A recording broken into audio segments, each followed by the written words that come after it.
Greetings and felicitations, everybody. Welcome to the Captain's Log, followed by the Captain's Cabin immediately afterward. If you are not already, join us over in the YouTube channel. And I want to pose a little something here to you as we get into the swing of things tonight. Not every turning point announces itself. Some arrive quietly or on an ordinary road at the end of an ordinary day. And tonight's Captain's Log is about the strength we find when we simply keep going.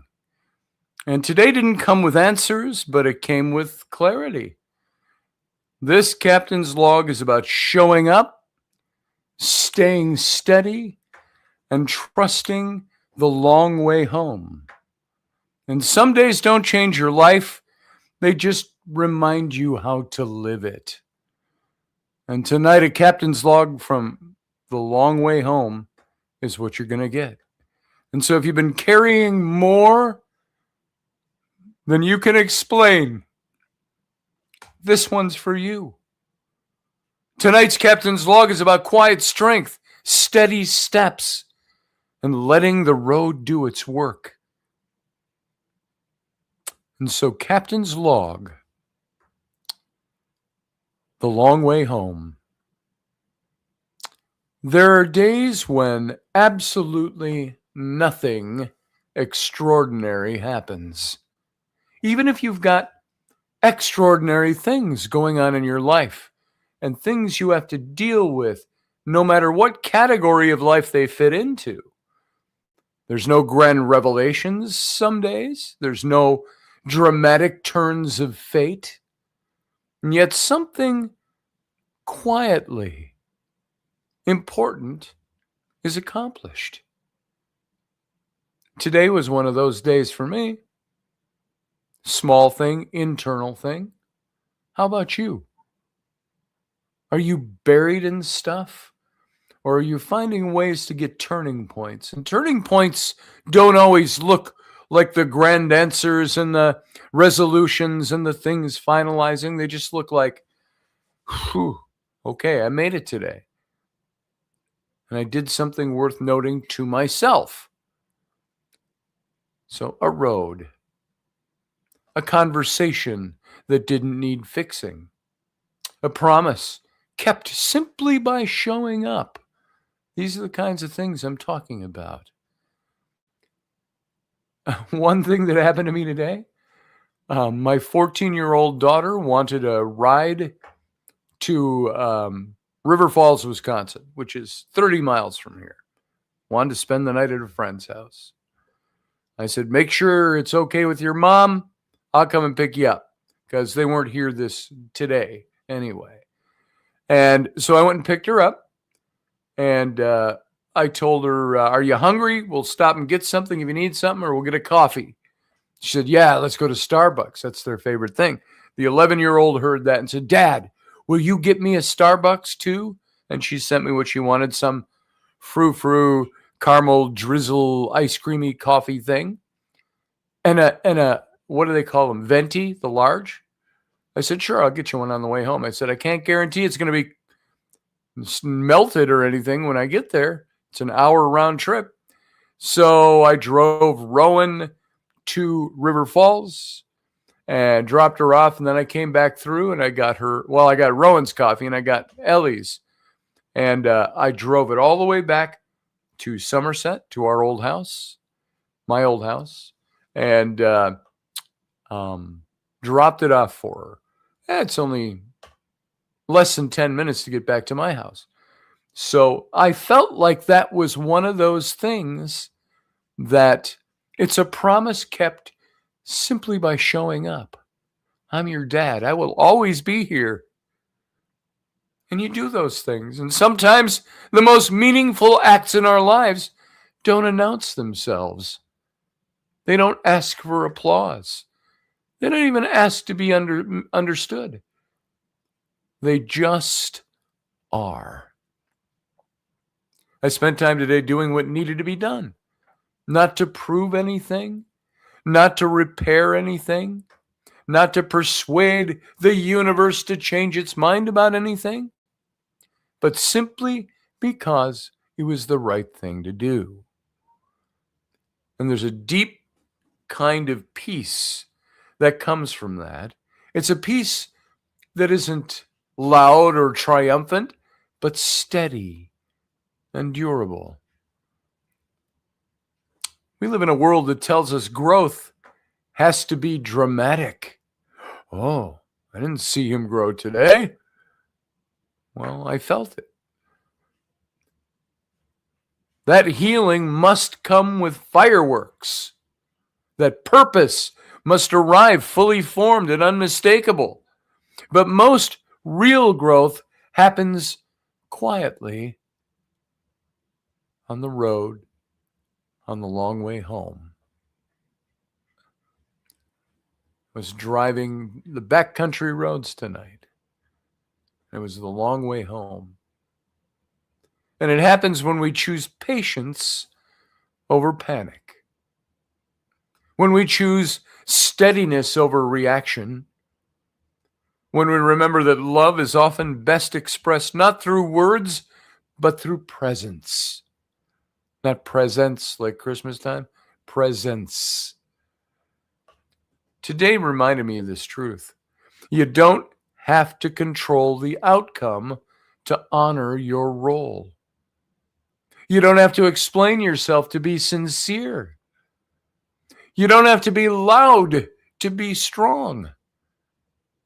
There's a kind of leadership that shows itself in a calm follow through, a kind of courage that looks like consistency, a kind of hope that doesn't shout but endures. If you're walking through uncertainty right now, let today be a reminder. You're allowed to move at the speed of integrity. You're allowed to take the long way. You're allowed to let your actions speak without narration. Me, I'm the kind of guy that wants stuff now. I want to fix this now. I want to do that now. I want to get there now. I want to make that now. Sometimes you're allowed to take the long way home. The road home doesn't always look heroic, but it's honest. Honesty is a way of carrying us farther than we expect. Tonight, I rest knowing this. I showed up. I stayed true. And that's enough. The word is given. I have some affirmations. I do not need urgency to validate my worth. You get that? You know what that means? I do not need urgency to validate my worth. I trust quiet strength of consistency. My presence matters. Even when nothing dramatic happens. And I move forward with integrity, not fear. And the long way home still leads me exactly where I need to be. Here's the benediction. May you find peace in the small victories. May your steady steps carry more power than hurried leaps. May you remember that showing up again and again is its own kind of miracle.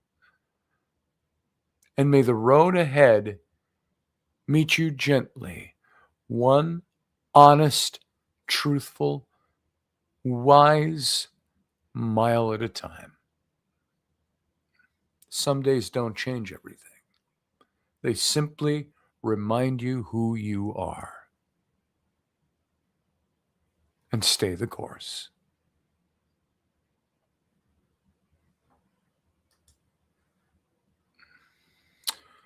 All right, let's say goodnight to our Instagram audience. Instagram, nice to have you here. Everybody that's over there. If you want to come and join the live chat, come on over to my YouTube channel and you can join over there. If you don't know where that link is, I might be able to put it in here. Yeah, if you go over here, let me give you a link that you can look at. I'm getting a little feedback. I'm going to shut that down. So if you go to this link, everybody over in Instagram, right here, I'm going to paste it in your window. Boom. Now, copy that before, I think that's sent. Oh, post. There we go. All right, everybody over there. Leon, I think that's how you say your name. Jeremy Henson, Podcast Journal, joined. Dream Lyric, and who we got in there? Teresa Soderberg. So all of you that are over there, hit that link, copy that link, paste it, and come on over in to our chat room and join us. For now, Instagram, good night.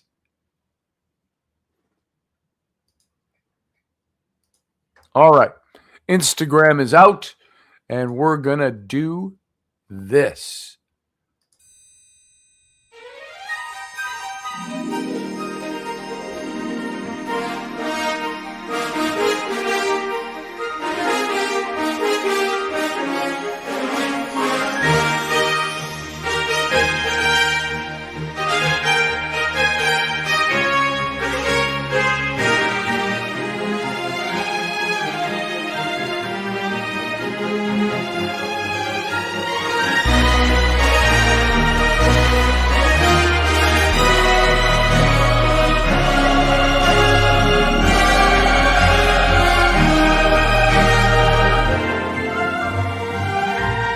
All right, everybody, we're coming back right now. Thanks for being here for the Captain's Log. If you aren't here already, join us. If you're over on Facebook, join the YouTube channel so you can chat with us.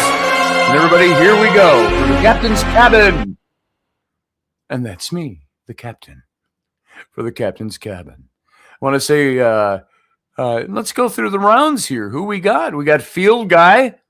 Welcome, Fieldy. We've got Johan Densing Gypsy and Barbie D. Hey, Barbie D. And who else we got? Michelle Canham Freedom. Good to have you here.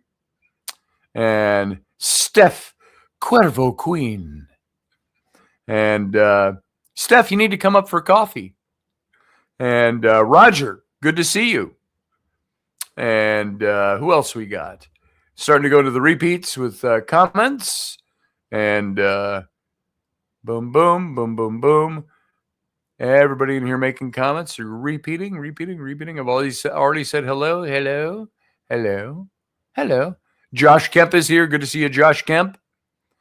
Hawk is here. Good to see you, Hawk. Sup, folks, he says. Programming and listening, so may not catch a message.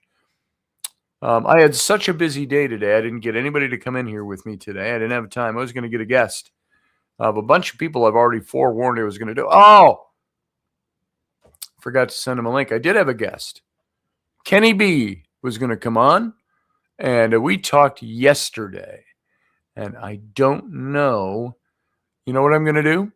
I'm going to see if I can send him a link right now. Invite him because he might be just over there waiting for this link. And let's see if we can get Kenny B. Kenny, don't be afeard. You get Kenny. And so Ken B. Ballos. Ken Ballos. And paste. Boom. There's his link. And I'm just going to say show is on. He'll see that and he'll come in. So, Kenny, we're going to talk to him. He runs his little radio show he's done for years. Kenny's a former cop, for those of you who know him. And he is not just a cop out in Virginia, Richmond, Virginia. He is also, he used to be a cop. He's a former cop. And He's done paranormal investigating over the years with other cops, and he's got some interesting stories. So Kenny is going to come on with us in just a little bit here.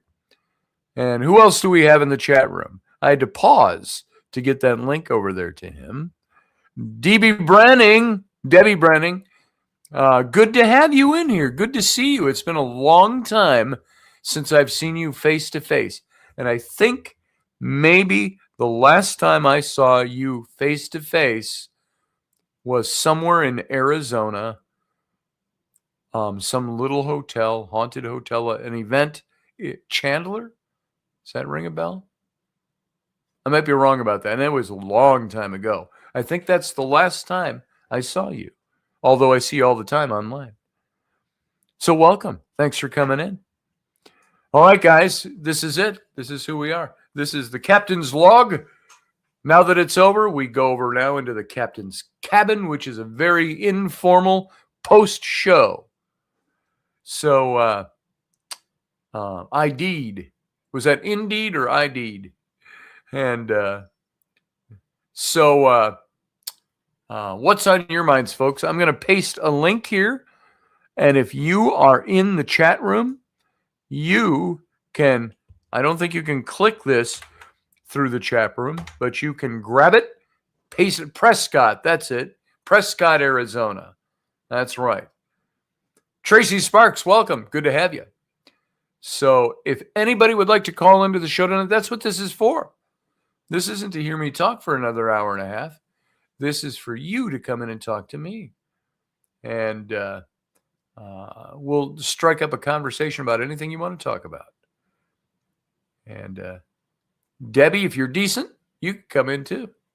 Call in. Goodbye, Instagram, says Tracy Sparks. There is a lag in this show, apparently. On some, Facebook.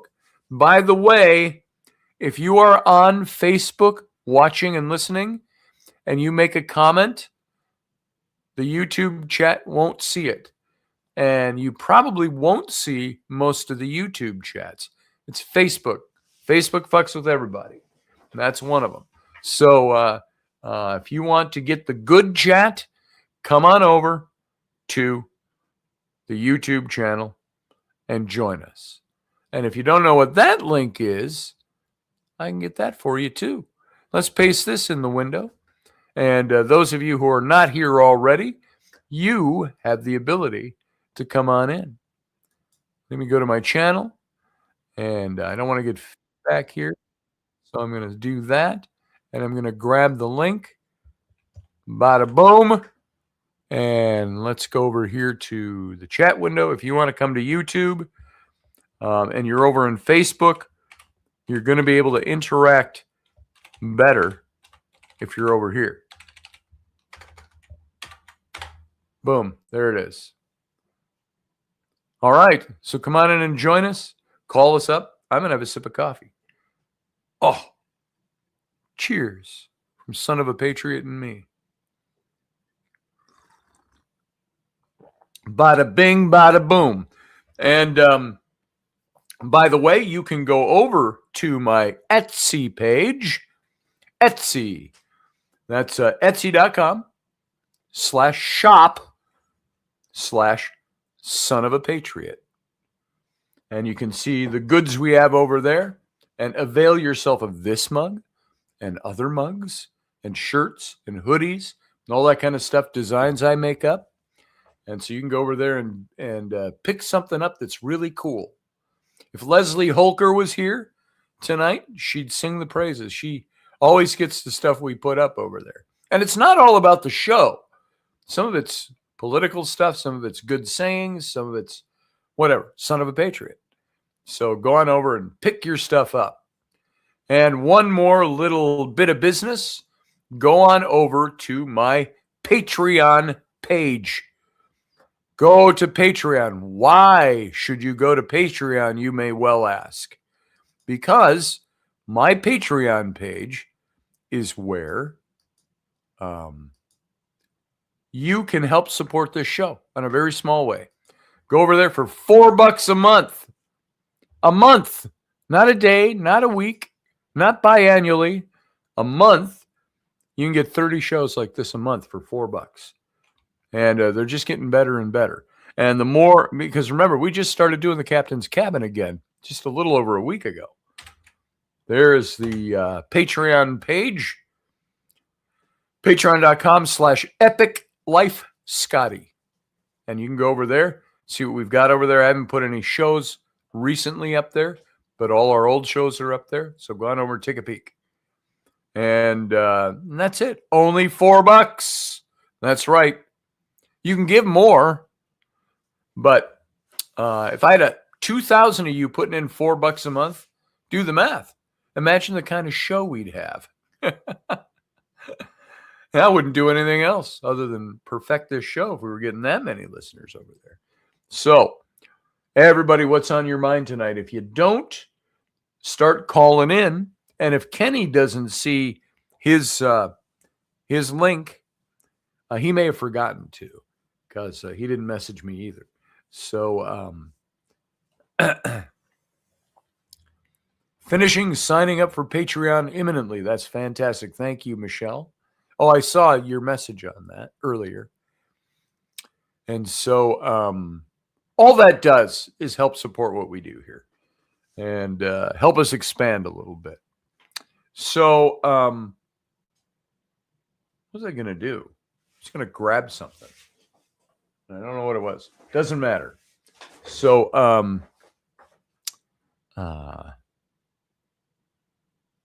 what's on your mind, folks? I have people now. I stopped talking politics on the show a long time ago. Well, it seems like it. A year and a half, a little over a year ago, 14 months ago, because I was changing the whole format of this show from Intrepid Radio to Epic Life Radio. Dumping out on politics. I get so tired of politics. I don't put up any political posts on my social media anymore. And I did one thing today where I posted something somebody said about ICE and the whole thing. Very good thoughts. Very conservative, if you will, in her thinking. And I reposted it. First political post if you want to call that post political, I call it current events. And already one post in over a year that's political, and I'm already being attacked. So that's why I'm tired of politics. And not just attack. It's not just somebody coming in and going, oh, I disagree with you, and here's why. You know, they start calling you names. You're fucktards. Oh, you're probably a MAGA fucktard. And I'm like, is that necessary? Isn't that bad too? Can we not have more civil discourse than that? And so that's why I don't do politics. I get sick of people, frankly, that do that kind of thing. And I could have taken her down a few pegs if I wanted to, and I didn't. It's like, I don't want to do that. I'm done with that. So politics bores me. Now, let me qualify that. It doesn't bore me so much that I'm not involved and interested in politics. It bores me to talk about it anymore. So I'm talking about politics. That's why I don't do politics. I don't like the nastiness that comes out of people. Here, as a matter of fact, this is what I'm going to read for you. This was a really good post I saw today, and I shared it. Let's see. Well, is it going to let me look at it? Here we go. All right. Jenny Constantine. You may know her from other shows. She's a psychic and sensitive, intuitive. And she wrote this today. The sensationalism around ICE is low-hanging fruit for the emotionally soft. Every single letter agency and branch of the military have trained alongside IDF for decades. Every single group we have has some members of foreign military and law enforcement within. This is very normal. International policy going back a long time, and just because you're ignorant about it doesn't mean it's not true. Some of you are acting like this is some hot topic. Just proves you know nothing about international law enforcement and how deep our foreign policies go and what they entail. I'm not saying it's ideal, but it's not new. There's a difference between collaboration and cross training and being controlled from within. Sugarcoating that the IDF, who does have personnel embedded within various groups, can somehow overpower the collective efforts of hundreds of thousands of Americans born personnel, of American born personnel, is such a sensational take. This isn't their home, it's ours. Since when have you, as an American citizen, been allowed to operate a vehicle, buy alcohol, rent a car, vote, or do a plethora of things without a valid ID? Acting like showing proof of citizenship is some sudden and shocking new development, and an attack on your personal rights is illogical and emotionally charged. This isn't 2020 when you were forced to prove vaxxed status to be in public or run a business. That was Orwellian. Use some common sense and chill out. If ICE has deported a single U.S. citizen without time-sensitive resolution, I want someone to provide evidence of it for me. We aren't talking about being detained for questioning, because if we were, you'd also have to be equally concerned about the Fraternal Order of Police, who have been wrongfully arresting and killing citizens for decades. And most of you are not. You're harping on ICE because it's a hot talking point, and you're emotional. ICE is literally deporting the scum of the earth from our beautiful country, and half of you are complaining about them being mean about it. Tell me you've never left or lived outside the country for any significant amount of time without telling me. That was the post I put up. And I'm already getting feedback and people saying nasty things to me. And what else? Well, I had some good posts on there too. My own daughter, one of my mermaid daughters. It is actually wild to go from watching the conservative father of my childhood, who believed in less federal government, to my father today supporting the federal government executing its legally armed citizens, all in the name of immigration reform. This post fucking disgusts me. All right? I'm not going to take my daughter to task publicly, but we need to talk because nobody was executed. All right? Got to get a handle on that. Somebody said to me, "This is disgraceful. You should honestly be ashamed of yourself for posting it. This is typical Darvo and victim blaming." I didn't blame any victims. We're all so tired of being used to justify abuse. And I would say to that person, what victim did I blame? I didn't blame a victim. And there's more and more and more. Somebody asked me, a good old friend, are you saying that you support ICE? And my daughter said, that's exactly what he's saying. And I said, of course I do. I support them as a federal agency that's in place to protect our borders and immigrants and immigration. I think all the hype is way off the scale. And then, Leslie Hoker, who we just mentioned, one of our regular listeners. And might I add, a donator to this show regularly. I do too, she said. As a Minnesotan born and raised, I'm sick and tired of non-citizens electing shit like Walz, Frey, and others. This shit is destroying our beautiful state. And she is spot on. Remember, I'm a Minnesota boy too. I grew up in Minnesota. I grew up in the northern suburbs. Well, not even a suburb. It was right on the borderline, Minneapolis and the northern suburb, our street. And I grew up in North Minneapolis from the time I was a year old until I ended up moving to Virginia for a couple of years when I was 23, 24. And then I came back home in 2 years. And then I moved to Detroit for a couple of years when I was in my 30s and had a job out there. And then I came back home. And now I'm in Wisconsin across the border. So been over here for, well, almost the whole time I've known Rainey, my wife. So there you go. That's the reasoning right there. I don't spend a hell of a lot of time talking politics anymore. You just get people want to come out of the woodwork and take you to task. So, and that wasn't even my post. I was reposting Jenny's post. So, let's see. What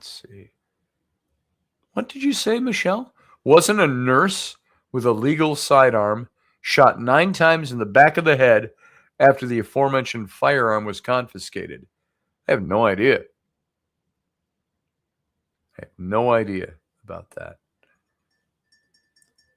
Did one guy unload on her, or was it all 6 of them? Because they saw a gun and everybody shoots at the gun. And I said to somebody, well, my son put up a post somewhere, and I got taken to task for this too. I said, hey, listen, if you bring a loaded firearm, even if you're legally concealed carry, to a peaceful protest, and there are police there and there's conflict, you run the risk of getting shot. I'm sorry, no bones about it. Making no comment on what is right or wrong.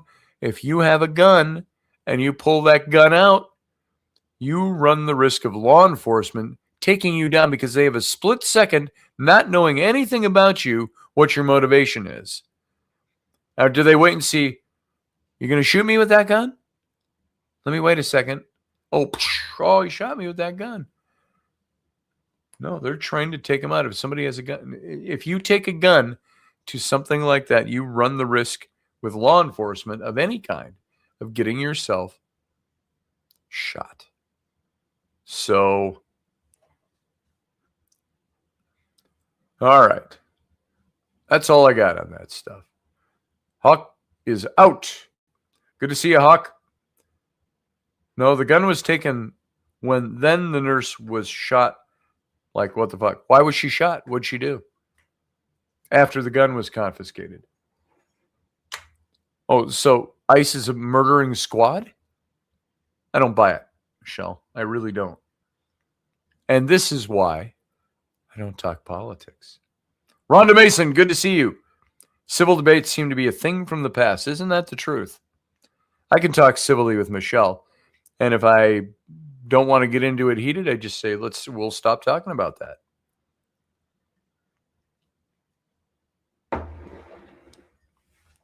So,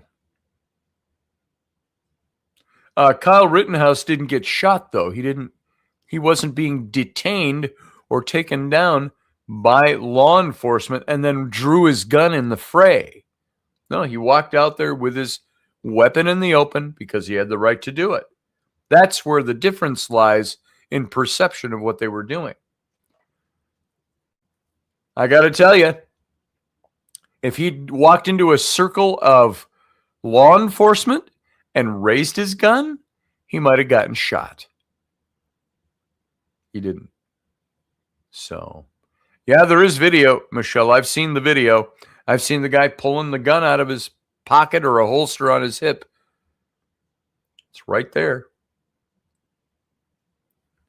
Yeah, I'm not going to fucking debate it, Hawk. You know why? None of us knows that many facts about it. We've all seen the video, and it just gets heated. I get heated telling people, I'm talking about this, but I'm not going to debate it. I hate politics. I hate what happened. I hate that anybody died at all. The first woman, Good. I hated that she had to die. I thought, how unnecessary. But there are also things, they aren't there. ICE isn't there to kill people. And that's what all these stupid fucking idiots out there are trying to foist on us. They aren't there to kill people. People got killed because of the actions of the people. And maybe, I don't know, was a federal cop a little too trigger happy? Maybe. But they're trained to be that way. They're apprehending criminals. They're apprehending horrible criminals. And they're peaked already. And then you got somebody trying to drive through them. I don't care if she was trying to drive away. If a cop tells you, stop and step out of your car, what do?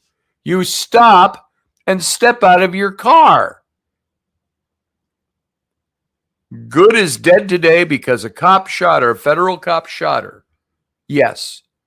But she is also dead because she didn't do what she was asked to do by the federal law enforcement. She ran into a guy, and the immediate response from law enforcement, it could have been the Minneapolis police, it could have been the Podunk, Iowa police. They're trained that if they feel threatened by something, they have to take out the threat. Because they don't know if that same woman would have taken her car and driven into a crowd. They don't know what she's doing. If she's going to run over a cop, who else is she going to run over? That's the split second. It's not, I wonder if she's driving and she's just trying to drive down the block and get a cup of coffee. Or because she ran into a cop, is she trying to run over people?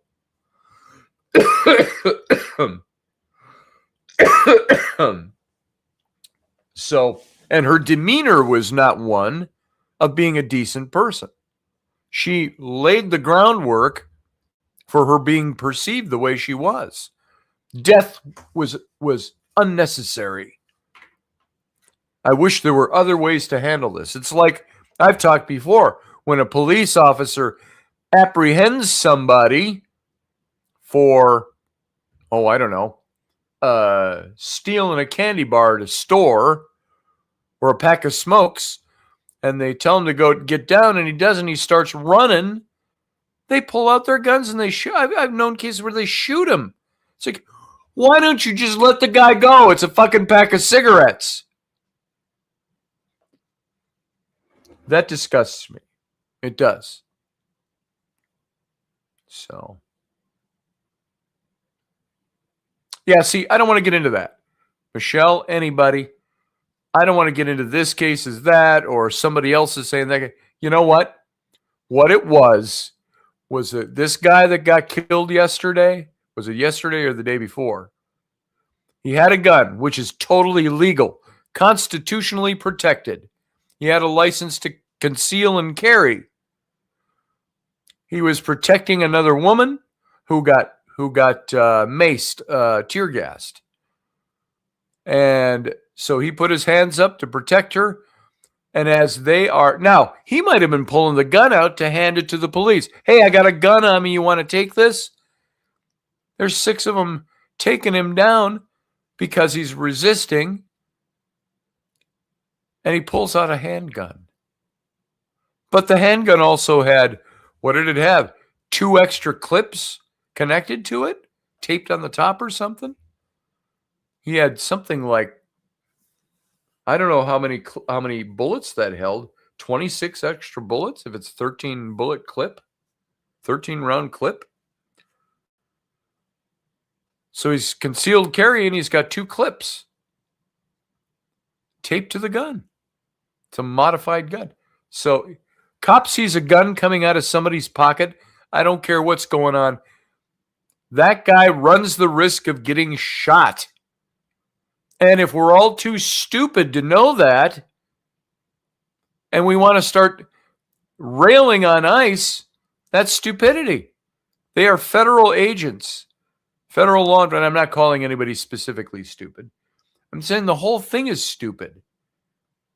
And this is what talking politics brings out in me. I'm just like, can we all use a little bit of common sense here? When somebody pulls a gun in a scuffle with a bunch of cops, he's going to get shot. Even if his motive is, I don't know, I play Santa Claus at Christmas and And I just brought a gun because I always pack them and I wanted to show it to you. Well, you know what you do? You stop. Like when I get pulled over, I have my hands on the steering wheel. You know why? So they can see my hands. And if I got a gun with me, I'll go, I have a weapon in the car. Do you want to check it or do you want me to get it? It's locked up in a box back there. They might check it out. Or if I've got my hands on the wheel, I haven't gotten my license out yet, I'll say, my wallet with my license is in the back seat. That's why I didn't get it out. And I got my hands on the steering wheel so they can see where my hands are. Not because they're pulling me over because they think I'm a mass murderer. But how many cops have gotten shot when they pull somebody over for a taillight being out? They're trained a certain way for a certain reason. And these guys aren't buffoons, most of them. Many cops nowadays are former military. The ICE agent was a plant? Was he bought by Soros? Who knows? I don't know. I have no idea. We got Lord Fieldy. His device did not connect. Oh, maybe it did now. Add to stage. Field guy. Calling field guy. Calling field guy. I see you over there. You might not actually be there. Hello. Oh, there you are. Hello. I'm here. Yeah, it was StreamYard was being glitchy on me. Okay. And Michelle, you might be talking to Steph. You two see reality differently. That's okay. I like Rocky Stucci and I, when we did radio and we had a political show, our tagline was never smarter than common sense. And because you got to common sense your way through these things. I'm saying everybody's like, oh, they were the poor innocent. They've been protesting for days, weeks. Remember, Minneapolis is also the place where the peaceful protesters burned down my old neighborhood. And then everybody defends it. The Constitution, let's make something very clear. The Constitution doesn't guarantee personal or peaceful protest. The Constitution guarantees that you can gather together for, doesn't even use the word protest. You can gather together for peaceful gatherings, and the government has no right to break you up unless you start committing violence. When you got people out there screaming at ICE and screaming at ICE is a legitimate governmental agency, federal government. And who are they deporting? Not just people walking by on the street. Oh, they'll grab anybody of color. And just that's what Jacob Fry, the mayor fuckwitless mayor of Minneapolis, said something like that. And Walz is even worse. Walz is the most worthless piece of excrement ever to be elected. And these guys keep saying things like ICE is there and they'll just scoop people of color off the street because this president's agenda is to rid the nation of people of color. It's like, what kind of fucking crack are you smoking, you idiot? How did you get elected? And because that's not what they're doing. And remember, and I've heard this brought up many times too, how many people has the Trump administration under ICE and the federal law enforcement deported? 300,000, 325,000, they say. Oh my God, 325,000. He's like Hitler. But then you look at Obama. Obama deported over 5 million during his term. So you know what?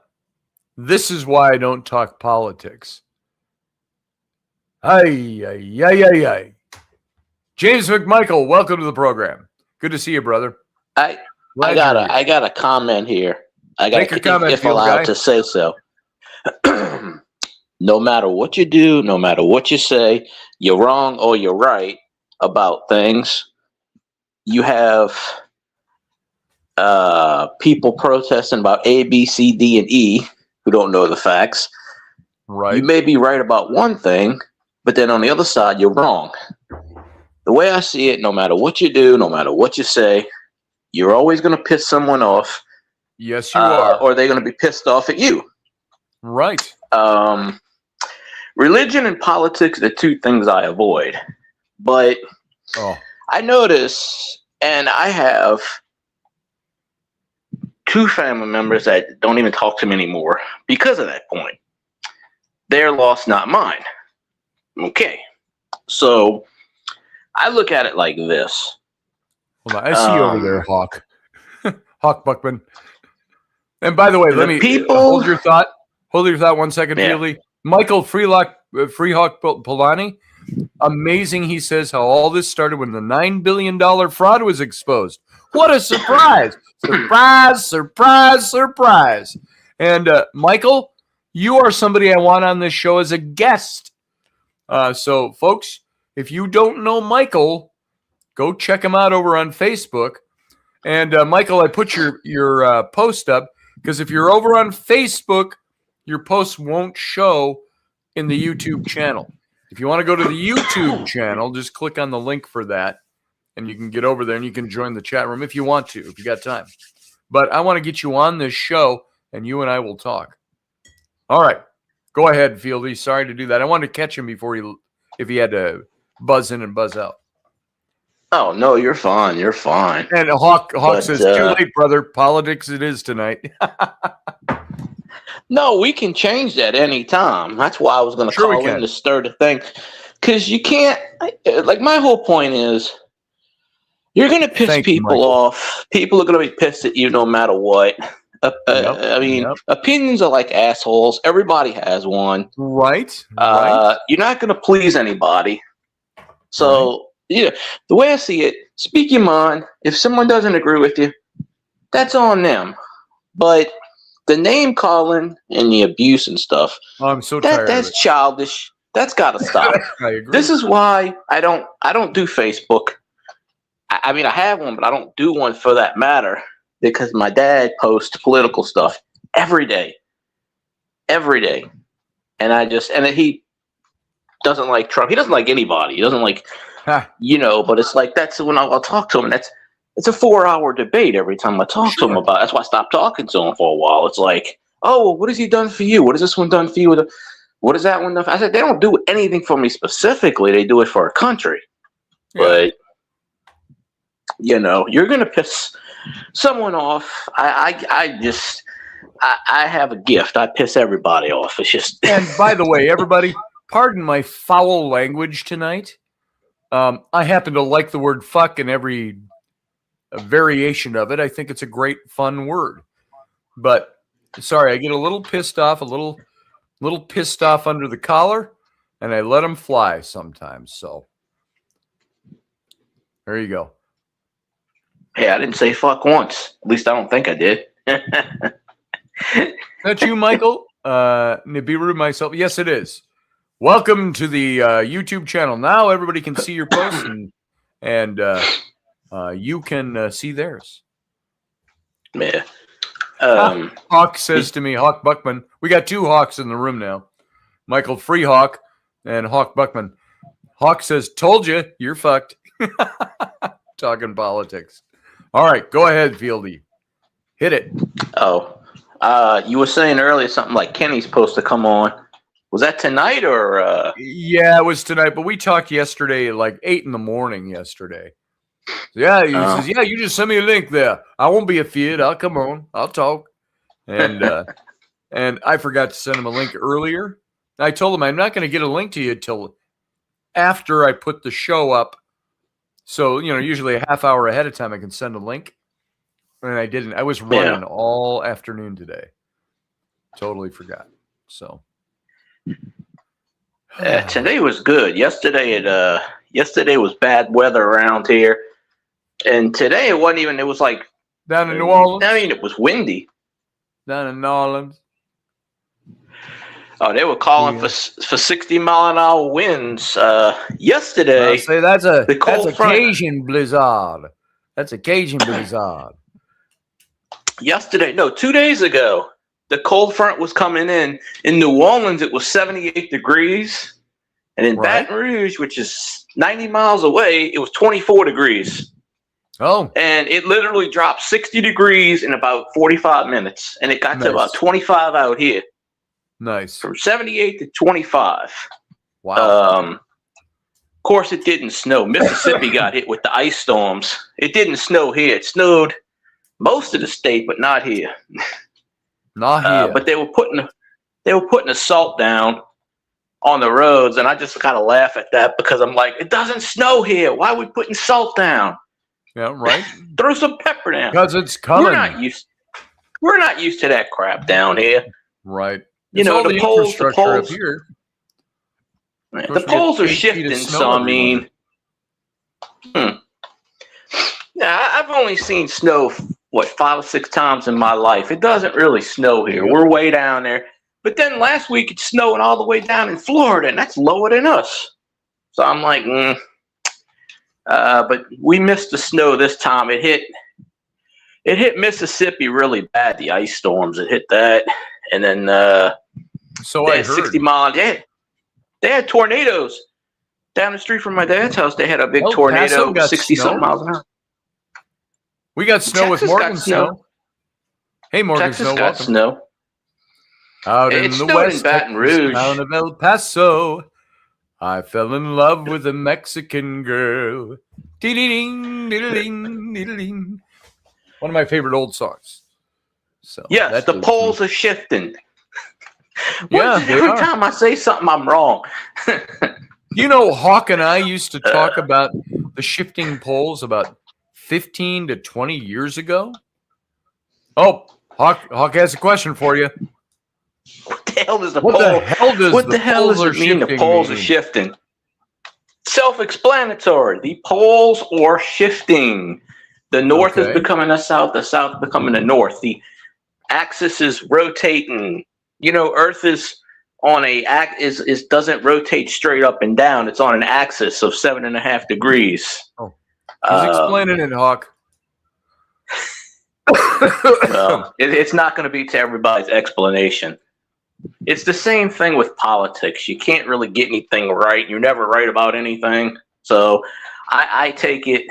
This is, you know, and me and Cajun were talking about this, and we were looking. Now, I'm not scientist or anybody important or that has a degree or anything. So sure, I'm just saying. And we all, weather's always. So you're not in good company here. Yeah, weather is always going to change on Earth. But if you notice the strange weather patterns, it used to never get that cold down in the South. It's just over time, you know, evolution and the planets and, you know, but the pole, it's on an axis. You know, Earth wobbles. It wobbles every once in a while. You just don't feel it. I know that much, and I can't explain it scientifically either. All I know is the Earth wobbles. Yeah, with the moon disappears. It goes further and further out, a couple of inches a year. Right. It pushes out, and then pretty soon, you know, without the moon, the Earth is going to wobble off its axis. So they say, hey, there's my co-host, Cajun Coin Hunter. We got the Cajun Coin Hunter. Hey, mon ami. He's from Cajun country. Mon ami. Not mon ami. Hey, buddy. Hey, friend, you know. But me and Cajun were talking about the pole shifting. How you doing, Cajun? Oh, you were? Yeah. We talk about whatever. Yeah.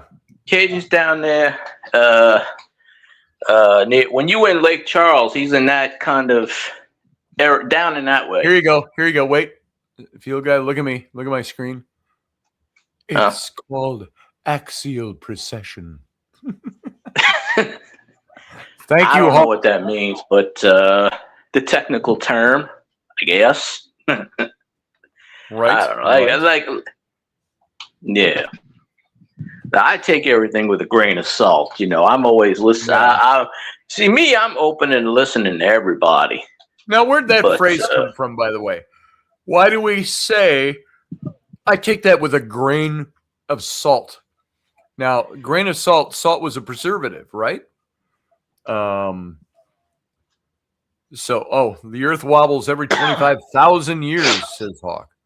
There you go. And so what does it mean, grain of salt? Who knows? Let's do a little ADHD radio here. Oh, grain of salt? I never did look up the meaning for that. But hey, how many ADH guys does it take to screw in a light bulb? Let's ride bikes. 7. We used to say, no, Hawk. I mean, how many I appreciate you. How many Renfest workers, entertainers does it take to screw in a light bulb? We'd say, silly. Renfest workers don't screw in light bulbs; they screw in tents. That's a good one. Yeah, they got something like that's down, not here, but it's a couple parishes over, and they call it the Renaissance Fair. And my brother did that for a few years. He did dressed up and went over. I don't think he did what you did, but he went over there. Renaissance Fair? I can't remember. They had one. It was in I think it was in Franklinton or something, which is about an hour away from me or so. But they do like medieval shows sometimes. And my brother wanted me to go, and I didn't want to go. He went. He likes that kind of stuff. Yeah. He dressed up, and like I said, I don't think he did it like you did it. But I like the reenacting. I like historical reenacting, which is not what Renaissance festivals are. Very few of them, anyway. Renaissance festival is kind of history be damned. We're going to kind of look like we're from the 14th or 15th century, or maybe the 17th century with musketeers. So I always like the military reenacting. We did the red-coated, black watch kilt wearing 42nd Royal Highlanders from the French and Indian War, or the 7 Years' War, as the Brits called it. And about 15 to 20 years prior to the American Revolution. So, but that's what I loved about that. I got, I have this musket, which you've all seen in the past. And this musket, I took it apart. You can see right here, this big cavity here. This is where the lock mechanism was. When you fire and you get the pull back, the cock, and click, boom, powder. And this is a Brown Bess. It's a 72 caliber Longland King's Longland Firelock musket is what they were called officially. And they're about 9 pounds. And they browned the metal on these, so they didn't flash in the woods. Hence, they were called the Brown Bess.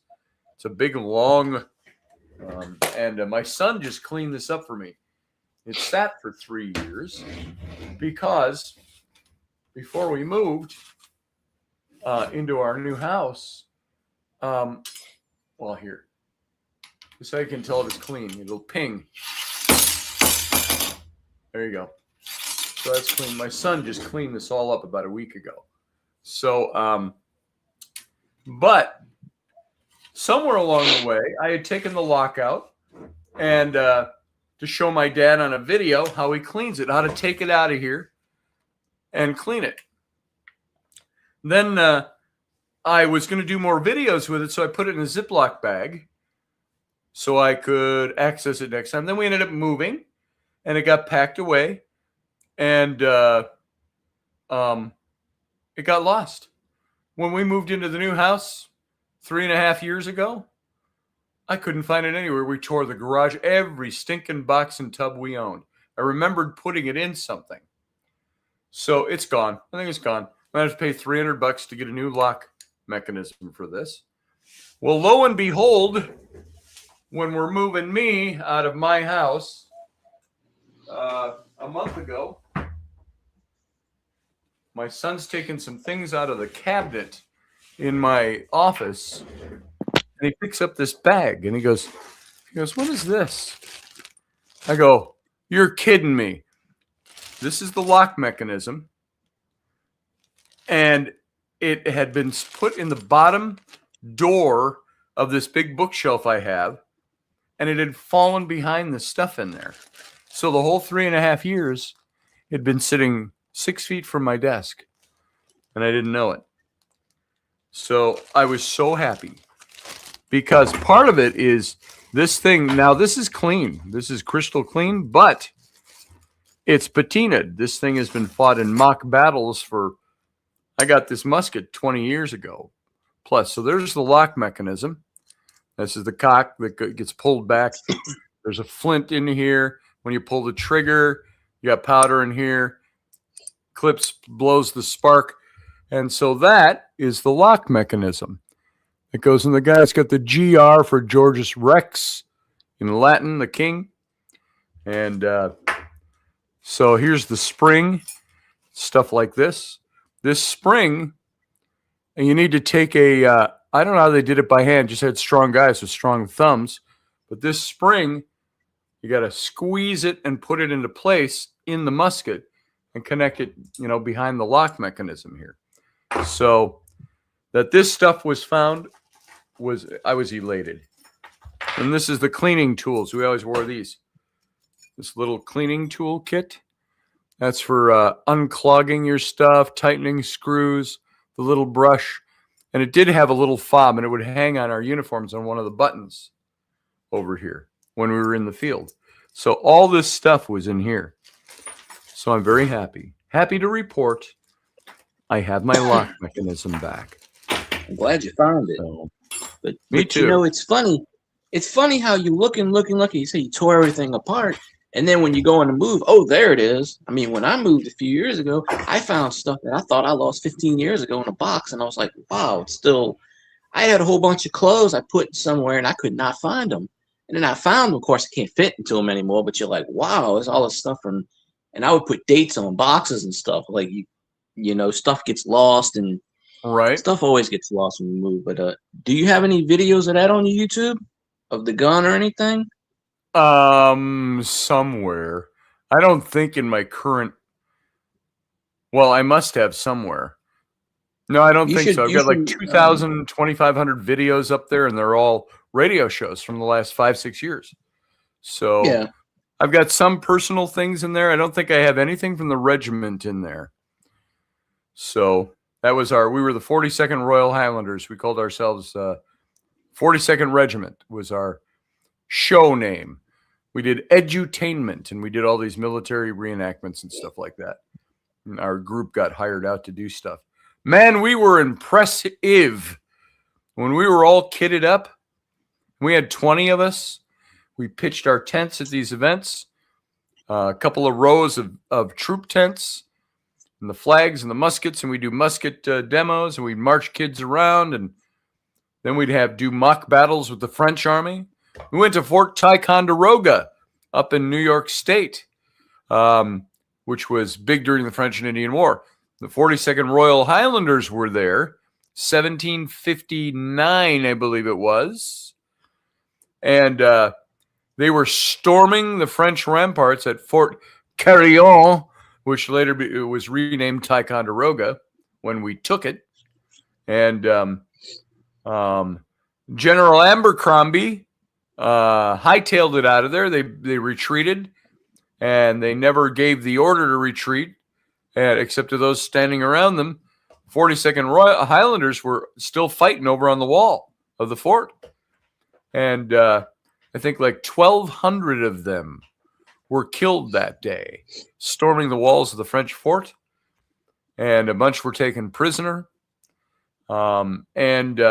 Even now, you go to Fort Ticonderoga today, and you can walk back in the woods with the ramparts, and the ramparts are still there that they dug out, and it's just all overgrown with grass now. And the trees, they cut down the trees for about a half a mile out from the fort, and now they're all grown back. They're the big tall pines that are 70 feet or more tall,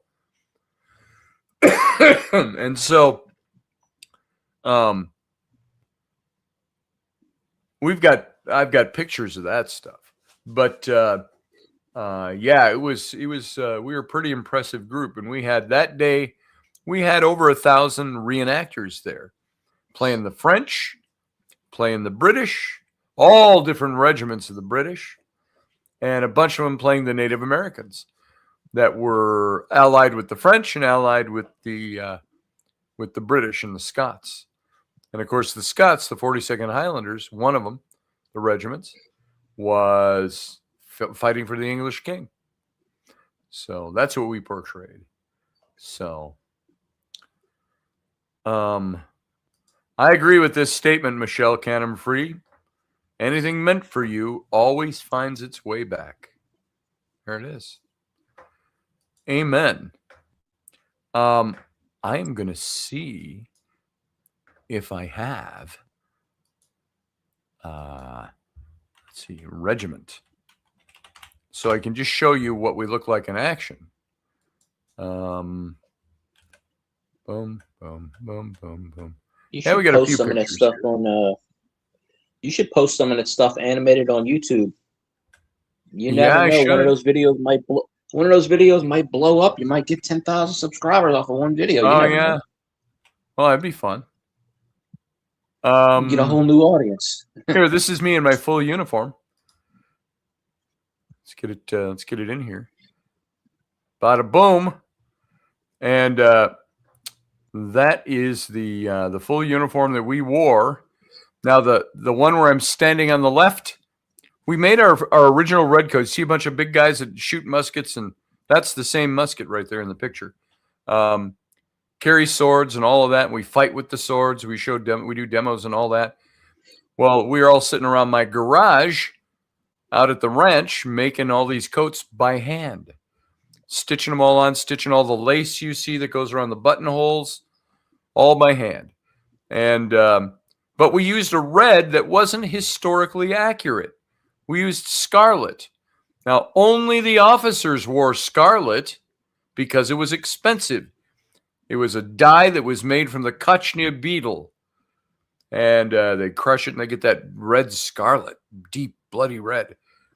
But the regular soldier wore a red that was called madder red. It's more like a brick red that was made from roots because it was cheaper. And so the coat I'm wearing on, and waistcoat I'm wearing on the right down at the bottom, that's the madder red that was accurate historically. So while I made the first coat, Rainey made that coat for me, the second one, and the waistcoat out of the new fabrics and the new lace. Sewed that shit all by hand. And so that was a few years ago when I was doing that. We would do different shows. So that's one of the pictures there of the regiment. But I've got a picture here of the whole regiment that was taken at an event we did. And I think we only had about a dozen of our guys at this event. It was a rendezvous. And where'd it go? Right here. This is a really low resolution picture. This picture is from 1999, maybe 98 or 99, and back before we had all the getting high-tech pictures. And so there we are. I'm in the back row. You see my little girls who are now 34, the twins. They're sitting right down in front in their costumes. And I'm right directly above them in the back row. And so that's how many guys do we have there? 1, 2, 3, 4, 5, 6, 7, 8, 9, 10. We had 10 of our guys out. And they're not, they're all in the picture. And so that was pretty cool. That was one of the events, big events. And we fought with the French. The French were there too. And it was a big marketplace set up out in tents, a rendezvous, music and all of that stuff. So that's what I have some pictures from, and maybe even video. Uncle Dave, Morgan Snow said, did Dave made some too? Yes, he did. Dave is in this picture, I do believe. Where the heck? He was at this event. No, maybe he's not. He's not in this one. He was either not there or he was not there for the picture. So, Yeah, pretty cool stuff. And so that was our regiment. Then we were historically accurate. That was the beauty of it. If you look at this costume I'm wearing here, that's about as historically accurate as we could get. We were so historically accurate, we had to remake our coats because they were scarlet instead of madder red. The socks, disgustingly horrible to wear because there's no elastic. We tied them on with the ties. I can't even think what they were called, what they're officially called. You had to tie the hose up. We wore straight-lasted shoes, which was they didn't make right and left shoes, just straight-lasted shoes. And they became right and left as you wore them in marching. And so everything on our kit there is about as accurate as it gets. Picture on the right, you see the belly box with the GR on it that stands for George Rex, the King. And my basket hilt claymore is there on my hip in both shots. That is the basket hilt. Hawk and everybody listening, that basket hilt is historically is an historical piece.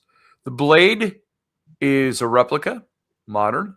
The pommel on the end is a replica. The handle is a replica, but the basket dates back to the mid 1740s. And it's got the King's cipher, the GR, scratched into it, and stock numbers stamped into it. That hangs on my wall. It's out in the other room. So I always wore my historical piece. That was fun to wear. And for it being 250 plus years old, that thing is, I use it in sword fights. We did sword fighting demos. And so it's pretty cool. Let's see what else we got. I'm going to just see if we have any other cool regimental pictures in here. Boom, boom, boom, boom. This is fun. This is what we would do with the kids. We'd have school days at these events where all the schools around the Twin Cities would bring kids out, busloads of them. And from 8:30 in the morning until about 2:30 in the afternoon, it was school days on Thursdays and Fridays. Then Saturday and Sunday were open days where we could do whatever we wanted. And the market was all open the whole time. The old rendezvous 17th century or 18th century marketplace in tents and stuff.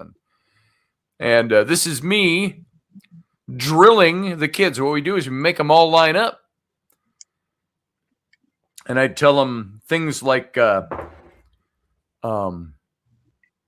if you look really close, you can see on my shoulder, it would be my left shoulder, but as you're looking at me, it would be on the right of my side. You see a braid hanging from my epaulet. That's how you signified a NCO, a non-commissioned officer for the day. And they'd tie the braid on his epaulet. And so I'd go out and I'd drill the kids. That's how we kept them organized. We have a new group of kids every 20 minutes. And we'd bring them in. And I'd tell them, line up, ya wee festering pustules. And they'd yell and shut your gob. I'm not your teacher. I can yell at you. And so we'd yell at them. And they all laughed, of course. And we marched them. We taught them how to march. In 5 minutes, marched them around the grounds. Then did musket demos and weapon demos and sent them on their way. And here's one. Here's something I always do. Anybody French out there in the audience? Any Frenchies? We taught when we were doing the battles with the French and the big marketplace rendezvous was open. We'd walk around. We'd do our bit. We were acting all day long on this, even when you're walking on the street. And those socks are wool, Johan. So we're walking around and we'd say, now, when you see the Frenchies come by, you got to tell them you've learned some French from the Scots. And here's what you say. And I would teach it to the kids, too. I say after me. I said, first word, new. And then they'll go, new. And I go, rendon. They go, rendon. And I'd say, les armes. Les armes. I said, that's French. Now say it again. All together, Nurendale's arm! Nurendale's arm! And I said, then put up your hands like this and go, Nurendale's arm! And talk in a squeaky voice, Nurendale's arm! Nurendale's arm! And I said, now you're true Frenchies. And all that means is, we lay down our arms, we surrender. So, that was a lot of fun. But yeah, and I've got this one file folder I found. I don't have a lot of pictures from the regiment right now, but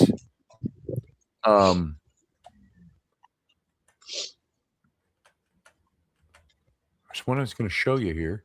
Here's my son Flynn in his Rainey brought him down. He's got his kilt on and his little capot. A capot is like the mountain man coats. So there's Flynn when he was about 3. He's 16 now. And Rainey came down with the kids while we were doing our reenacting thing, and he had his little capot on. That's my boy. And this is what was so fun about the reenacting. And then there was a year later, I think this next one was taken. I always called this Lord of the Dance. There's Flynn in his kilt and doing his dance thing up in our tents. You see one of the Native American teepees in the back. So, and I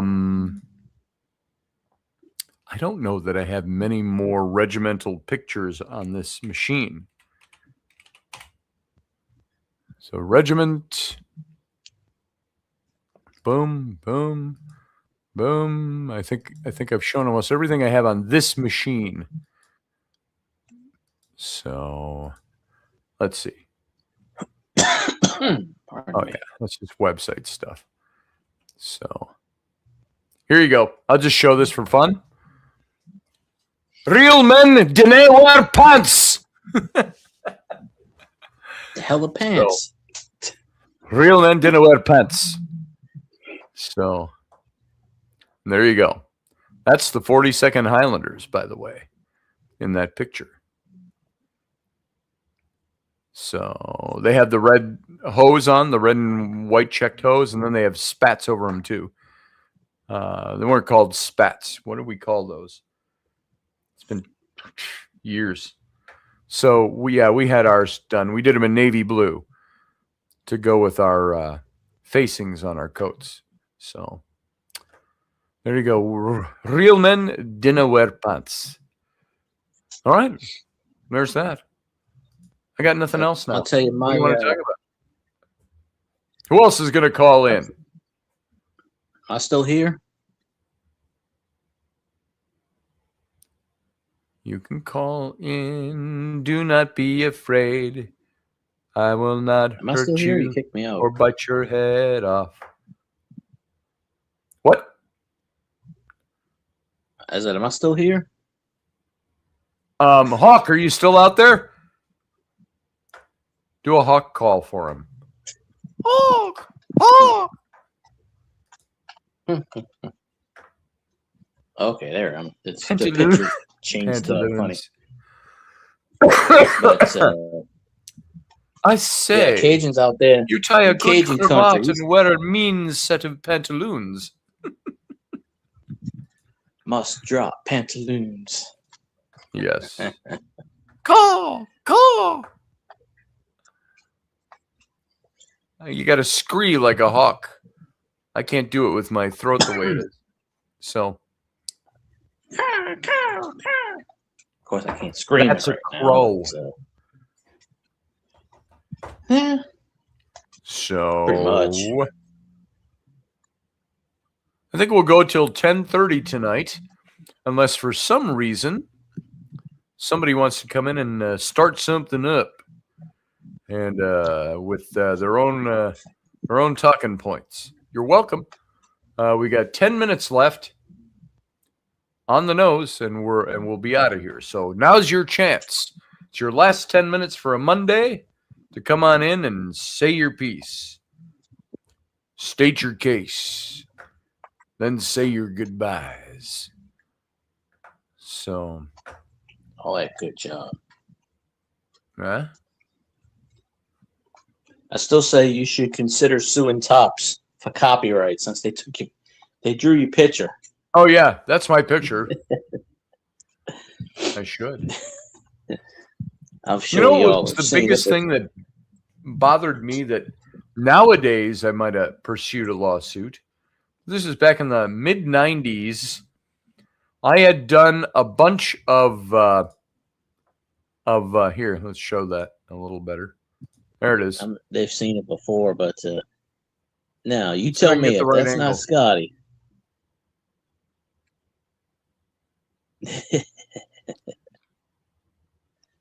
So there we go. I just want to show that again. you say pantaloons, I say breeches. What was I saying? What was I talking about? It started a story. I forgot. Oh, Me I'm sorry, too. I got you off track. It's all right. Can't remember what my point was I was going to make. Oh, well. It wasn't meant to be. Talking about pros. Pros. Oh! I was talking about lawsuits. I did, and I don't have it here. It's in a box of my artwork.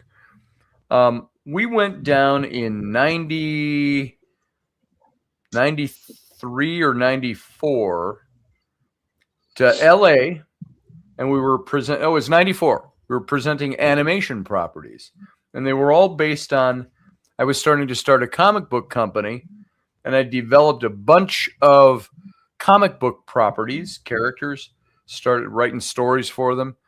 One of them that I did publish, graphic novel, was the Bloodlore Chronicles, and I drew up all those characters, and I had another one called the Ventura Boys, and the Ventura Boys was all based very loosely on kind of a Johnny Quest theme. Now, mind you, this is back in 1994.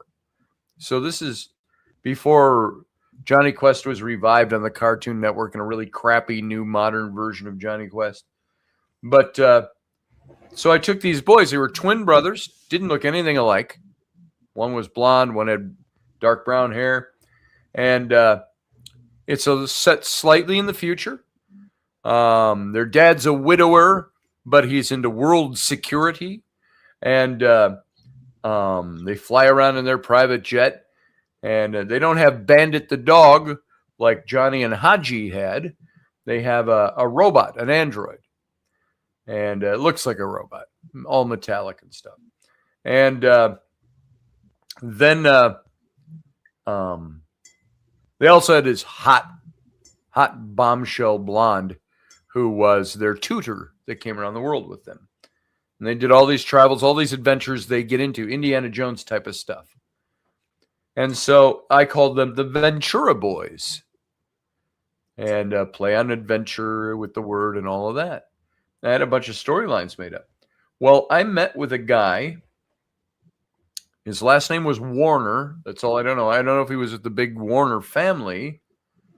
But it was at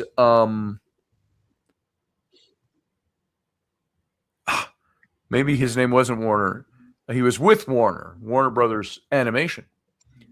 And we met with a bunch of people when we went down there. This is the same trip where I went and visited the Star Trek The Next Generation sets.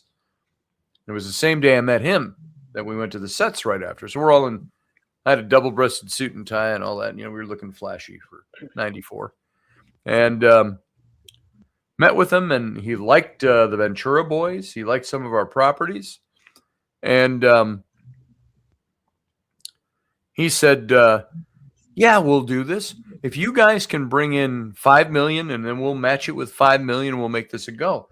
And I'm like, I said, I got about $5. I said, I'm here to see if you'll take this on. He said, well, that's a long shot. Let's figure it out. And of course, I never heard from him again. But when Cartoon Network came out, I don't know what year. Look that up for me, Field Guy, would you? Can you look up Cartoon Network or somebody? At least when it wasn't came on, or when it founded, or no. When did Cartoon Network start, or their show? came out, The Venture Boys. And can't look up anything it else was without getting on a roughly the same concept. Just that quick, Ren and Stimpy type of animation stuff that we see 95, nowadays. 96, 97 probably. That's when 97? all that stuff, Well, when guess. their show came out, they had kind of a big dumb Race Bannon character and all of this. Same concept. Same, almost the identical name. Not Ventura Boys, but the Venture Boys. And I'm like, I saw that, and the comparisons were too great. Thank you, Cajun Coin Hunter, 2003. So it was almost 10 years later that this Johnny Quest thing I was a came out, little I off. think. So, but it was the same concept I had presented. And so, there was a time ago, I want to sue you and get a settlement, but I never did. So, what'd you say, Barbie D? She said, geez, I shouldn't have said anything. There was supposed to be. Hawk said, where's the guest? Well, I'm the guest. What am I, chopped liver? Yeah. I'm Liver up here. Worst. Don't worry, Kenny will pop on here one of these nights. He's a morning person, though. He is. I mean, you can't. The show was always in the it's morning. an hour later than us. It's an hour later than us. That's 11 something, 11:26 in Virginia land. Well, not because I don't want to be here, but because I just don't want to keep coming up with material off the top of my head. We're going to end at 10:30 tonight, which is 11:30 out east, and what is that? 8:30 out west. So probably. Barbie D, I wasn't sure what you were talking about there. So we're going to call it quits in about 2 minutes, 2.5 minutes, and for the night. Maybe I don't know what else I'll do. Things, sir. But I'll get my co-host to fire up another. Wendy, if you're out there, you should call in. If you woke up in the middle of the night with insomnia, you should call in. It's 4:30 in the morning there. Do you know, folks, those of you who aren't here on a regular basis, Wendy calls in from London every now and then, where it's 6 hours ahead of us. So when this show starts in the evening at 9, it's always 3 p.m. there. It's only 5 hours if you're out east. But so if you're out there and you want to call in and talk for 2 minutes, call in. So thank you, Johan. A show out of the seat of my pants. So that's all the Captain's Cabin really ever was. It wasn't an organized show. It was the post show, the after show, after Intrepid Radio. Where we goof around and have fun. Morgan says Sicily is falling apart. We have fun. What's happening in Sicily? You talking earthquakes falling apart or politically falling apart? It's probably falling into the sea like Louisiana. Look at my eyes. My eyes are tired. I see my eyes in the camera. I'm like, oh, my eyes are tired. Oi! I actually woke up from a nap right before you came on. I fell asleep. I ate a bunch of pizza around 4 o'clock, and I dozed off. Next thing I know, it was like 8:45. I said, well, hell, Scotty's coming on. I wake up. I ate a delicious and nutritious chicken pot pie at about 5 o'clock. And then I sitting in the chair in the living room watching news, and I dozed off. I was looking at my phone, and I dozed off. Because I wake up at like 4 o'clock, sit with my head in my hand going, oh, do I really want to get up? Oh, I can't lay back down. I can't. And so I fell asleep in the chair in the living room after eating my pot pie. And then, of course, 10 minutes in, whenever I get a nap, when I've woken up really early and I'm tired, I get phone call after phone call after phone call. And I don't think to turn off my phone because I fall asleep before I do that. So, big landslide, says Morgan Snow, in Sicily. And so my daughter called. Keep a ringer on in case. What? So you got to keep a ringer on in case you get muted. Like when you were muted, you had about 50 people calling you. I wrote a sign. I was like, "You're muted," but I never got to show it off. I threw it away. But so Yeah. Yeah. Well, I wrote a song. One of these days when I figure it out on the guitar, I'll play it. Wrote a song a few weeks ago. A couple of people have heard it. Steph Cuervo Queen, I think, heard it. And who else heard it? Oh, hold on. He probably doesn't want me to look at it right now. I don't know where he sent it. Hawk sent me something to look at. So it's probably on my phone. Huh. So, but I wrote a lengthy song. I've written a few songs before. But I had one I wrote for my twin daughters when they were 5, and they're now 34. I played on the guitar, but it's Abby and Bryn are their names, and I wrote, Abby was talking to the man in the moon, who was a little bit more than a half of himself. She said, why are you hiding? Are you sad? Are you cold? She sat down and waited for his whisper on the breeze, as the face shined his light through the trees. Abby said brightly, meet my sister Bryn. She heard we were talking and would like to join in. 2 little girls dancing in the night, in the in the ambient pool of the moon's sultry light.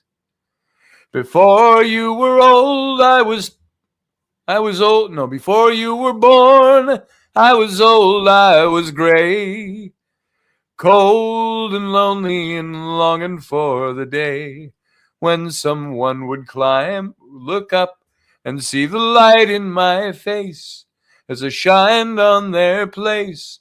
And with childlike grace, they would talk to me, leave their reason behind. Come talk to me soon. I'm the man in the moon. And I wrote a verse for Sam later on, after he was born, many years later. And but I wrote one a couple of weeks ago, and I don't remember it. I'm still trying to figure out a melody for it.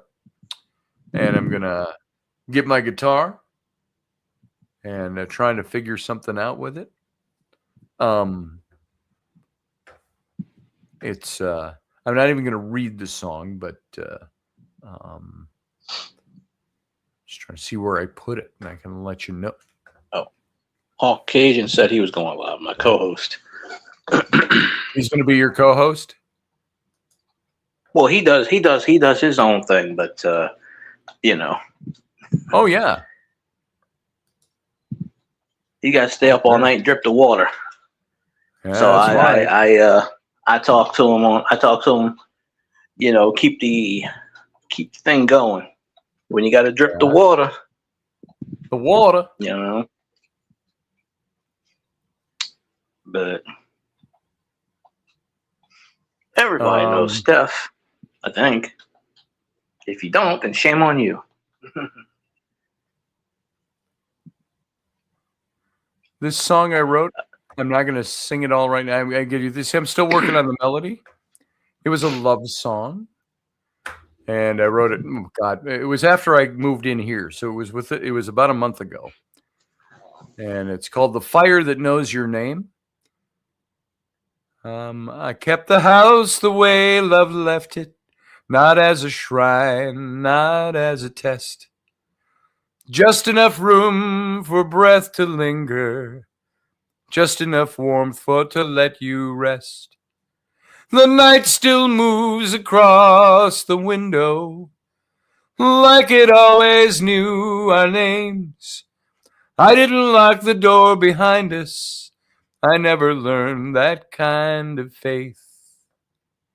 I learned the weight of empty mornings, the sound a missing cup can make, how love can ache without accusing, how hearts can bend and never break. The years don't ask me for my blessing, They only take what they're allowed. But every road I've ever walked on still turns when I speak your name aloud. And then there's a chorus. I'm not calling you to turn around. I'm not asking you to stay. I just needed you to know, love, I never walked away. If you're wandering through the silence or learning how to be, you don't owe me any answers. There's a fire here that knows your name. And it goes on. It's a really long song. So, yeah, that's one I wrote. And I haven't worked out the whole thing yet, the melody yet. I'm working it out on the guitar, etc., etc. So yada yada. There you go. So did you say Hawk said that he was coming in here? Oh, Steph. No, he keeps asking about a guest. Steph, I sent you this song, right? Or was it? I know I sent it to Nancy Planetta. And I sent it to Michelle. That's it. Michelle and Nancy Planetta heard that song. So there you go. And we're way past now, 10:30, which is when I wanted to end. Because I've about had it. I think I'm going to go beyond the... am I having a guest on? Hawk, it's 10:30 at night. If the guest was going to be here, he'd have been here already. No. It's the end of the show. It's I'm chopped liver. Well, you're a regular. You're not a guest. So yeah, true. Yeah, you're a regular listener. So everybody, Fieldy, I'm going to let you go because I'm going to go right into that. So thanks for being here, brother. Thank you for having me on. Thanks. Y'all have a good night. You too. And there you go, everybody. Time to get out of here. Join me tomorrow night at 9 p.m. Central Standard Time for the Captain's Log. And then roughly 10 minutes or so after that, we will start the Captain's Cabin. And so all of you... oh, and by the way, I think it's next...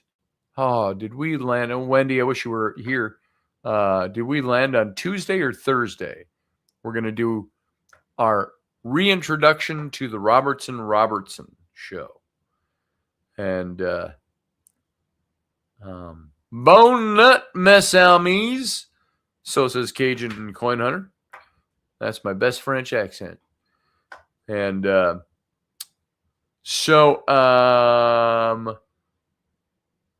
I was going to announce that, and I don't know for sure. Au revoir, mon ami.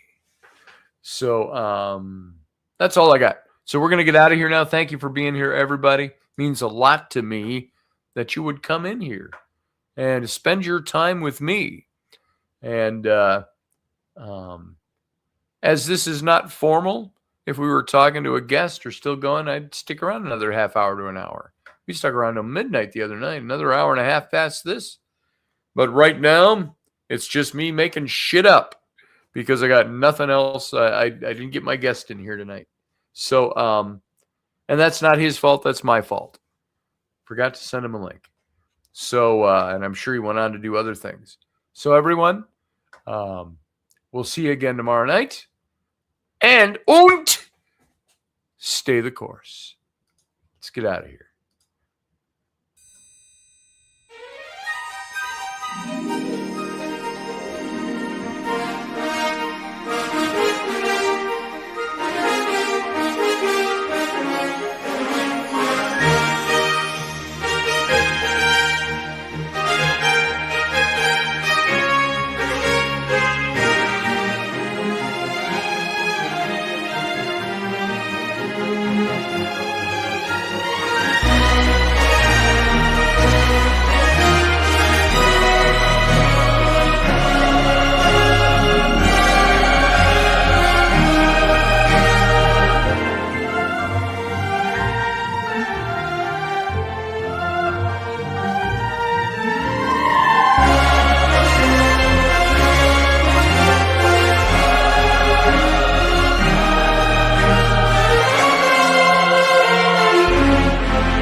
Oh, look at that. I'm still here. I feel like the end of Ferris Bueller's Day Off. What? What are you doing here? Go home.